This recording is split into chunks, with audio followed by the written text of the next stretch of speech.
Hello friends, स्वागत है आप सभी का अपने चैनल जी ऑबिटियस ट्यूटोरियल में। तो दोस्तों, आज का ये वीडियो दोस्तों जेक क्लास 10th के सभी स्टूडेंट के लिए मोस्ट इम्पोर्टेंट वीडियो रहने वाला है, क्योंकि दोस्तों आज की इस वीडियो में हम लोग जो चैप्टर वाइज जो हम लोग साइंस का हम लोग MCQ, जितना भी MCQ इम्पोर्टेंट क्वेश्चन है हम लोग उससे सॉल्व करने वाले हैं। इसलिए दोस्तों आप वीडियो में शुरू से लेकर अंत तक बने रहिएगा दोस्तों, और अपने सभी दोस्तों के पास वीडियो को शेयर जरूर कर दीजिएगा। और दोस्तों आप चैनल पे पहली बार आए तो चैनल को सब्सक्राइब कर लीजिएगा और बेल आइकन को ऑल से सेट कर लीजिएगा, ताकि जब भी मैं वीडियो अपलोड करता हूँ सबसे पहले नोटिफिकेशन आपके पास आए। और दोस्तों आप तो चैप्टर 1 से लेकर 4 तक का अगर आप वीडियो नहीं देखे हैं तो आपको डिस्क्रिप्शन में जो है लिंक दे दिया गया है, आप लोग जा कर के देख लीजिएगा चैप्टर 1 से लेकर 4 तक का। आज की इस वीडियो में हम लोग चैप्टर 5 से देखेंगे। आगे जितना हो पाता है एक वीडियो में हम लोग चैप्टर 5 से देखने वाले हैं। तो हम लोग का 5 नंबर का चैप्टर है जैव प्रक्रम। तो चलिए हम लोग बिना देर किए वीडियो को शुरू करते हैं।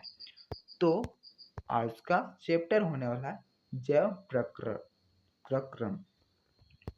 तो जैव प्रक्रम का पहला प्रश्न पूछा गया है, देखिए, पत्तियों में गैसों का आदान प्रदान कहाँ होता है? तो आप लोग पेड़ों पे देखे होंगे तो पेड़ों पे जो है पत्तियां होती है, तो उनका गैसों का आदान प्रदान कहाँ से होता है ये आपको पता नहीं होगा। तो देखिए, पहला ऑप्शन आपका दिया गया है सीरा, दूसरा है रंध्र, और तीसरा ऑप्शन है आपका मध्य सिरा, और चौथा आपका इनमें से कोई नहीं। तो आपका करेक्ट आंसर हो जाएगा दोस्तों ऑप्शन नंबर दूसरा। तो पत्तियों में गैसों का आदान प्रदान जो होता है दोस्तों वो रंध्र के द्वारा होता है। चलिए बढ़ते हैं हम लोग नेक्स्ट। अच्छे से सभी प्रश्न को आप लोग देखते जाइएगा, वीडियो को स्किप करके जाने का कोशिश बिल्कुल भी ना करें, ये आपके एग्जाम के लिए बहुत ही ज़्यादा इम्पोर्टेंट है। चलिए बढ़ते हैं नेक्स्ट क्वेश्चन। 2 नंबर का प्रश्न पूछा गया है, पौधों में वाष्पोत्सर्जन किस भाग में होता है? तो आपका करेक्ट आंसर हो जाएगा ऑप्शन नंबर दूसरा, पता से होता है। तो पता से। चलिए तीसरा नंबर का प्रश्न पूछा गया है, मानव रक्त में उपस्थिति यूरिया की सामान्य मात्रा होती है। तो आपका तीसरा का जो करेक्ट आंसर हो जाएगा क्या? पहला ऑप्शन में दिया गया है 100 mg, क्या दोस्तों 100 mg, दूसरा में आपका 20 mg, तीसरा आपका 30 mg, और चौथा है 30 mg। तो आपका करेक्ट आंसर हो जाएगा ऑप्शन नंबर ऑप्शन नंबर दूसरा 20 mg। चलिए बढ़ते हैं नेक्स्ट। चौथा नंबर का प्रश्न है, रक्त में आयरन की कमी से होने वाला एक रोग है। तो रक्त में आयरन की कमी से कौन सा रोग होता है? पहला ऑप्शन है टीबी, दूसरा है मधुमेह, तीसरा है एनीमिया, और चौथा उच्च रक्तचाप। तो आपका करेक्ट आंसर हो जाएगा ऑप्शन नंबर तीसरा, एनीमिया। चलिए बढ़ते हैं नेक्स्ट। पांचवा प्रश्न पूछा है, कौन सी क्रिया सभी जीव के लिए अनिवार्य है? तो कौन सी क्रिया है जो सभी जीव के लिए अनिवार्य है? पहला ऑप्शन है प्रकाश संश्लेषण, दूसरा है वाष्पोत्सर्जन, तीसरा है श्वसन, और चौथा है चलन। तो आपका करेक्ट आंसर हो जाएगा ऑप्शन नंबर तीसरा, क्या तो श्वसन। चलिए छठा नंबर का प्रश्न है, श्वसन क्रिया के दौरान कितनी प्रतिशत ऊर्जा ताप के रूप में निष्कासित होती है? तो जब हम लोग श्वास लेते हैं तो उस समय कितनी प्रतिशत ऊर्जा का ताप के रूप में निष्कासित होती है? तो आपका करेक्ट आंसर हो जाएगा ऑप्शन नंबर पहला 20%। चलिए बढ़ते हैं नेक्स्ट।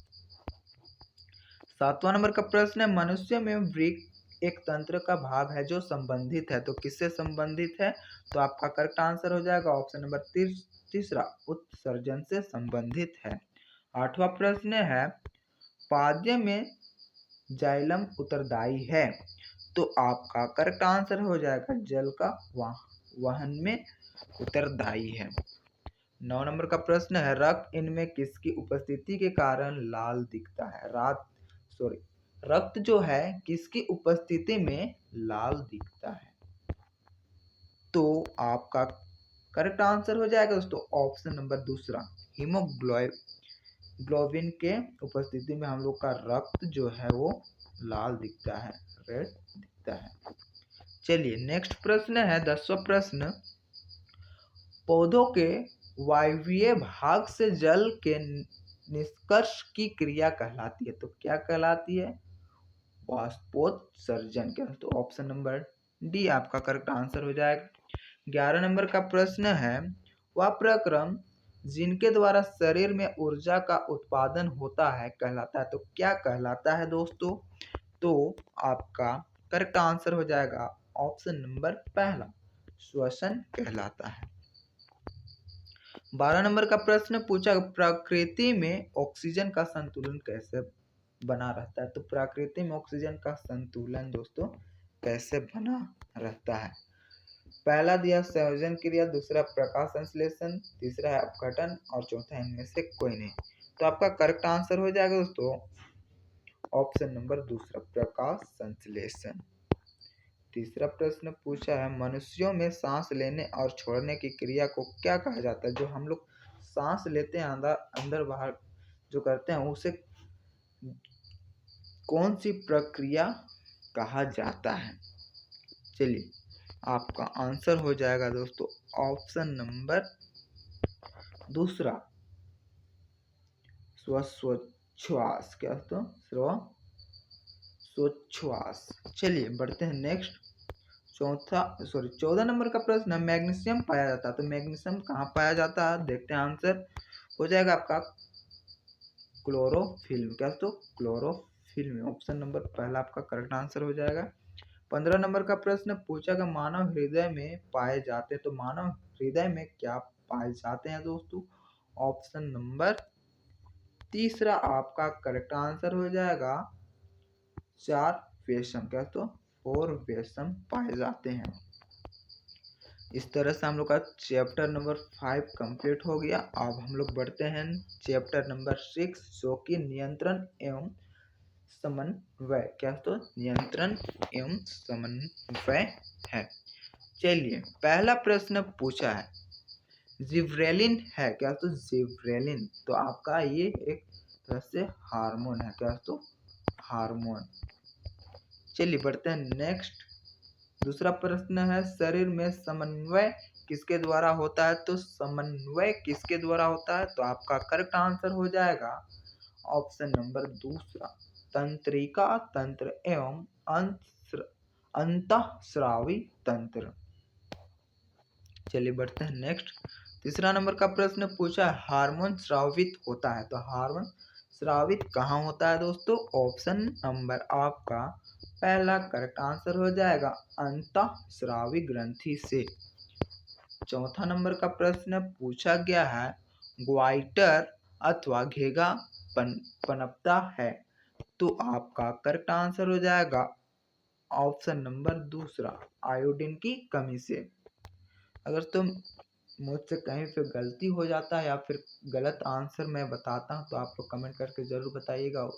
मैं कमेंट में आपको करेक्ट आंसर बताने का कोशिश करूँगा और मुझसे कोई गलती हो जाती है तो मैं उसके लिए माफ़ी चाहता हूँ। चलिए हम लोग बढ़ते हैं नेक्स्ट क्वेश्चन की ओर। 5वां प्रश्न पूछा, मानव शरीर में पाए जाने वाली ज्ञानेंद्रियां है। तो मानव शरीर में पाए जाने वाली ज्ञानेंद्रिय है क्या दोस्तों? तो नाक, जीवा, कान, उपयुक्त सभी। तो ये उपयुक्त सभी हो जाएगा ऑप्शन नंबर चौथा आपका करेक्ट आंसर हो जाएगा उपयुक्त सभी। छठा प्रश्न पूछा है, मस्तिष्क से निकलने वाली तंत्रिका ये कहलाती है। तो क्या कहलाती है? आपका करेक्ट आंसर हो जाएगा दोस्तों ऑप्शन नंबर पहला कपाल तंत्रिका। तो कपाल तंत्रिका। 7वां नंबर का प्रश्न पूछा है थायरोक्सिन का स्रावन कहाँ होता है। थायरोक्सिन का स्रावन कहाँ होता है। तो आपका 7वां नंबर का प्रश्न का आंसर हो जाएगा ऑप्शन नंबर पहला थोराइड। क्या तो थोराइड में होता है। 8वां नंबर का प्रश्न पूछा गया मानव में डायलिसिस थैली है। क्या तो डायलिसिस थैली कहाँ है। तो आपका करेक्ट आंसर हो जाएगा ऑप्शन नंबर पहला नेफ्रॉन। क्या तो नेफ्रॉन। 9 नंबर का प्रश्न पूछा गया निम्नलिखित में से पादप हार्मोन है। क्या तो पादप हार्मोन पहला ऑप्शन है जिब्रेलिन, दूसरा है ऑक्सिन और तीसरा है आपका एफसिक और चौथा है आपका उपयुक्त सभी। तो आपका करेक्ट आंसर हो जाएगा ऑप्शन नंबर चौथा उपयुक्त सभी। 10वां नंबर का प्रश्न पूछा है छुई मुई की पत्ती की गति होती है। छुई मुई की पत्ती का गति आप लोग देखे होंगे। आप लोग बोल सकते हैं लजवंती घास जिसे आप लोग अपने भाषा में बोलते होंगे। हमारे भाषा में तो लजवंती घास बोलते हैं। छूते ही वो सिकुड़ जाता है, उसे ही यहाँ छुई मुई कहा गया है। तो छुई मुई की पत्ती की गति होती है वो सिकुड़ने की, उसकी जो समय हो तो कितना का है। तो देखिए उसका आंसर जो होगा कंपानुकंचन। क्या तो कंपानुकंचन याद रखिएगा। चलिए 11 नंबर का प्रश्न पूछा है आपका भोजन का पचना किस प्रकार की अभिक्रिया है। जो हम लोग भोजन करते हैं वो पचता है उसका, तो उस अभिक्रिया को हम लोग कौन सा अभिक्रिया बोलेंगे। तो आपका करेक्ट आंसर हो जाएगा ऑप्शन नंबर पहला उपचयन। क्या तो उपचयन अभिक्रिया। 12 नंबर का प्रश्न पूछा है कौन सा पादप नियंत्रक फल बेचने वालों द्वारा उपयोग किया जाता है। तो कौन सा पादप नियंत्रक फल बेचने वालों द्वारा उपयोग किया जाता है। तो आपका करेक्ट आंसर हो जाएगा दोस्तों ऑप्शन नंबर तीसरा इथाइलिन। क्या तो इथाइलिन। 13 नंबर का प्रश्न है वह संरचना जो उद्दीपन की पहचान कराती है कहलाती है। तो क्या कहलाती है दोस्तों। आपका करेक्ट आंसर हो जाएगा ऑप्शन नंबर पहला ग्राही। 14 नंबर का प्रश्न है कौन सा हार्मोन रुधिर में शर्करा के स्तर को नियंत्रित करता है। आपका करेक्ट आंसर हो जाएगा ऑप्शन नंबर चौथा इंसुलिन हार्मोन। 15 नंबर का प्रश्न है पत्तियों का मुरझाना निम्न में से किसके प्रभाव से होता है। तो पत्तियां जो मुरझा जाती है किसके प्रभाव से मुरझा जाती है ये पूछा गया है। तो आपका करेक्ट आंसर हो जाएगा ऑप्शन नंबर तीसरा। चलिए बढ़ते हैं हम लोग नेक्स्ट। 16 नंबर का प्रश्न है मानव मस्तिष्क के किस भाग को बड़ा मस्तिष्क कहा जाता है। तो मानव मस्तिष्क जो है वो किस भाग को बड़ा मस्तिष्क जो है कहा जाता है। तो आपका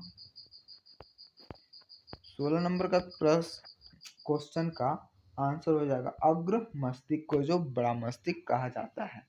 चलिए बढ़ते हैं हम लोग नेक्स्ट। 17 नंबर का प्रश्न पूछा गया है। क्या पूछा गया है देखते हैं। निम्नलिखित में से कौन सी एक अंतःस्रावी और बाह्य स्रावी ग्रंथि दो प्रकार की होती है। तो 17 का आपका करेक्ट आंसर हो जाएगा ऑप्शन नंबर पहला अग्नसाय। क्या तो अग्नसाय। 18 नंबर का प्रश्न पूछा कौन सी अंतःस्रावी ग्रंथि वृक्क के दोनों ओर ऊपर स्थित होती है।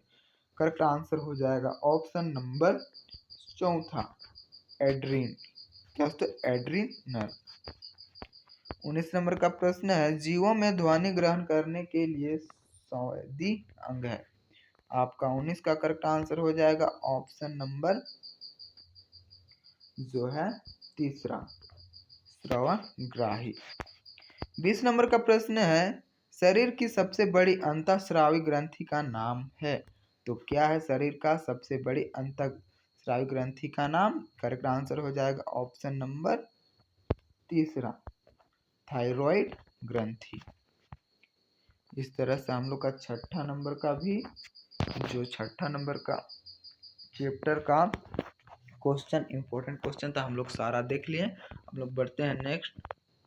सातवां चैप्टर, जीव जनन कैसे करते हैं। तो जीव जनन कैसे करते हैं, तो देखिए 7 नंबर का प्रश्न है, अलैंगिक जनन मुकुलन द्वारा होता है, तो कहाँ से होता है। तो आपका करेक्ट आंसर हो जाएगा ऑप्शन नंबर पहला, ईस्ट। हम लोग के पास टाइम बहुत कम है, तो हम लोग ऑप्शन अब नहीं देखेंगे, बहुत लंबा वीडियो बन जा रहा है। तो हम लोग बिना टाइम को मेंटेन करते हुए हम लोग बस ऑप्शन नहीं दें, क्वेश्चन पढ़ेंगे और आंसर सीधा देखेंगे। दूसरा नंबर का प्रश्न है, जड़ें विकसित होती है, तो जड़ें किसके द्वारा विकसित होती है, मूलांकुर। तो क्या है, मूलांकुर। ऑप्शन नंबर चौथा आपका करेक्ट आंसर हो जाएगा। तीसरा है आपका, पुष्पी पादपों में लैंगिक जनन होता है। पुष्पी पादपों में लैंगिक जनन होता है दोस्तों आपका फूलों द्वारा। ऑप्शन नंबर दूसरा आपका करेक्ट आंसर हो जाएगा। चौथा प्रश्न है, मानव मादा के जनन तंत्र का भाग नहीं है। मानव मादा के जनन तंत्र का भाग नहीं है, तो आपका करेक्ट आंसर हो जाएगा दोस्तों ऑप्शन नंबर तीसरा, शुक्रवाहिका। पांचवा प्रश्न है, ब्रायोफिल्म अपने जिस भाग द्वारा जनन करता है वह है, तो क्या है दोस्तों। पांचवा का करेक्ट आंसर हो जाएगा ऑप्शन नंबर पहला, पत्ती।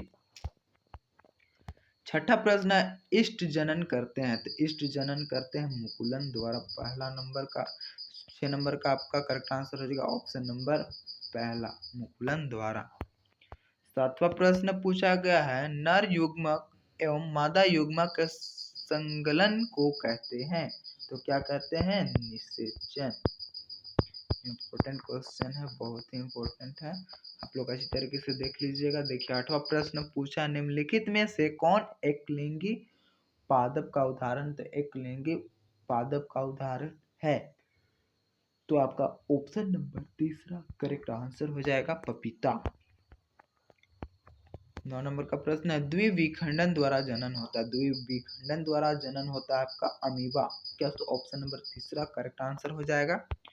10 नंबर का प्रश्न है, उभयलिंगी पुष्प का उदाहरण दे, तो उभयलिंगी पुष्प का उदाहरण आपको पूछा गया, तो उभयलिंगी पुष्प का उदाहरण आपका हो जाएगा सरसों एवं गुड़हल, जिसे हम बोलते हैं अड़हुल फूल। ऑप्शन नंबर तीसरा आपका करेक्ट आंसर हो जाएगा। 11 नंबर का प्रश्न है, मुकुलन द्वारा प्रजनन किसमें होता है, तो मुकुलन द्वारा प्रजनन किसमें होता है, आपका करेक्ट आंसर हो जाएगा ऑप्शन नंबर दूसरा, यीस्ट द्वारा। 12 नंबर का प्रश्न है, फूलों में नर प्रजनन अंग होता है, तो आपका करेक्ट आंसर हो जाएगा दोस्तों ऑप्शन नंबर पहला, पुंकेसर। 13 नंबर का प्रश्न है, द्विखंडन होता है, तो द्विखंडन आपका होता है अमीबा में, क्या, तो अमीबा में आपका पहला नंबर करेक्ट हो जाएगा। 14 नंबर का प्रश्न है, मुकुल द्वारा जनन होता है। मुकुल द्वारा आपका जनन होता है हाइड्रा में, पहला ऑप्शन नंबर पहला आपका करेक्ट आंसर हो जाएगा। 15 नंबर का प्रश्न पूछा, मानव में किस प्रकार का जन्म पाया जाता है, तो मानव में किस प्रकार का जो है जन्म पाया जाता है, आपका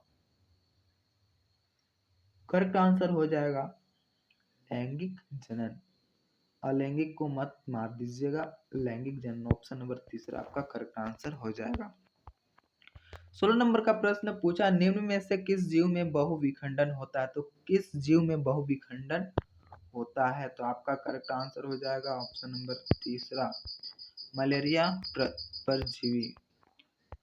17 नंबर का प्रश्न, ब्रायोफाइलम में कौन से भाग में कायिक प्रवर्धन होता है, आपका करेक्ट आंसर हो जाएगा दोस्तों ऑप्शन नंबर पहला, पत्तियां, क्या, तो पत्तियां में। 18 नंबर का प्रश्न पूछा जा रहा है, मानव मादा में निषेचन होता है, तो दोस्तों आपका करेक्ट आंसर हो जाएगा ऑप्शन नंबर चौथा, फैलोपियन नलिका में, क्या, तो फैलोपियन नलिका में। चलिए बढ़ते हैं हम लोग नेक्स्ट। 19 नंबर का प्रश्न है, द्विलिंगी पुष्प है, तो द्विलिंगी पुष्प आपका है दोस्तों गुलाब। ऑप्शन नंबर पहला आपका करेक्ट आंसर हो जाएगा।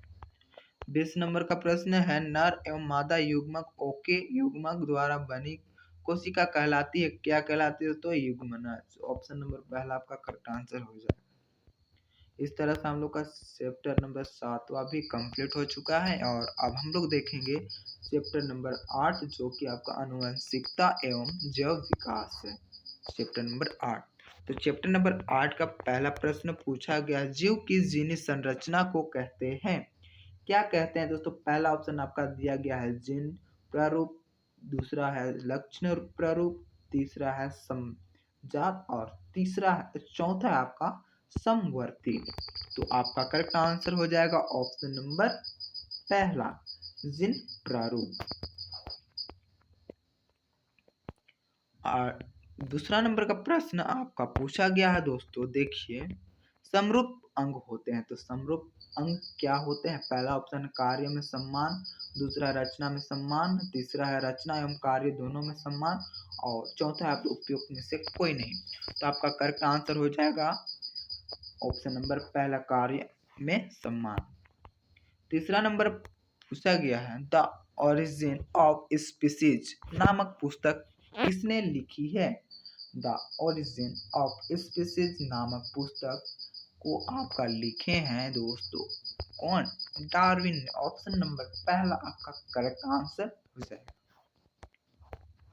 पढ़ते हैं नेक्स्ट प्रश्न है आपका, मनुष्य में कितने जोड़े गुणसूत्र पाए जाते हैं? तो मनुष्य में कितने जोड़े गुणसूत्र पाए जाते हैं? ऑप्शन नंबर तीसरा आपका करेक्ट आंसर हो जाएगा 23 जोड़े। कितने? 23 जोड़े। इंपॉर्टेंट क्वेश्चन है। 5वां नंबर का प्रश्न है, समजात अंग होते हैं? तो समजात अंग आपका होता है रचना में सम्मान, तो रचना में सम्मान। 6ठा नंबर का प्रश्न है, हीमोफीलिया में होता है, क्या होता है? हीमोफिलिस होता है या फिर रक्त का थक्का नहीं बनता है या फिर आरबीसी से चिपक जाते हैं या फिर डब्ल्यूबीसी से कोशिका भक्षी हो जाते हैं। तो आपका करेक्ट आंसर हो जाएगा दोस्तों ऑप्शन नंबर दूसरा, रक्त का थक्का नहीं बनता है।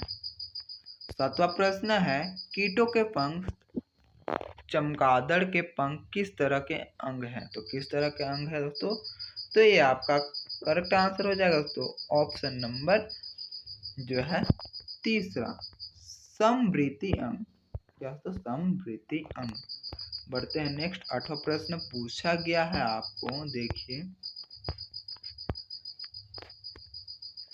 वर्तमान प्राणियों में कुछ संरचनाएं ऐसी पाई जाती है जिनका शरीर में अब कोई उपयोग नहीं रह गया है, ऐसी संरचनाओं को कहते हैं? तो क्या कहते हैं दोस्तों? आंसर देखते हैं अवशेषी अंग। क्या तो अवशेषी अंग। चलिए बढ़ते हैं हम लोग नेक्स्ट, जूम कर लेते हैं। देखिए क्या होता है, कोशिका में पाया जाने वाला अनुवांशिका पदार्थ है। तो क्या है आपका 9 नंबर का करेक्ट आंसर हो जाएगा दोस्तों ऑप्शन नंबर चौथा, डीएनए। क्या तो डीएनए। 10 नंबर का प्रश्न है, जीन है, तो जीन क्या है? तो आपका आंसर हो जाएगा दोस्तों ऑप्शन नंबर पहला, डीएनए का एक भाग। जीन जो है आपका डीएनए का एक भाग है। बढ़ते हैं नेक्स्ट। 11 नंबर का प्रश्न है, जीन शब्द की प्रस्तावना किसने की थी? तो जीन शब्द की प्रस्तावना किसने की थी? आपका 11 नंबर का दोस्तों करेक्ट आंसर हो जाएगा क्या? इनमें से कोई नहीं।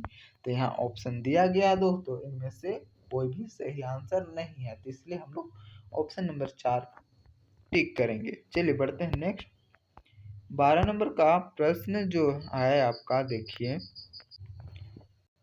कौन सा वैज्ञानिक मंडल के नियमों की पुनः खोज से संबंधित है? तो आपका करेक्ट आंसर हो जाएगा ऑप्शन नंबर पहला, सर्क। क्या तो सर्क। 13 नंबर का प्रश्न पूछा, मानव में कितने अमीनो एसिड पाए जाते हैं? तो मानव में कितने अमीनो एसिड पाए जाते हैं? आपका करेक्ट आंसर हो जाएगा ऑप्शन नंबर तीसरा, 20।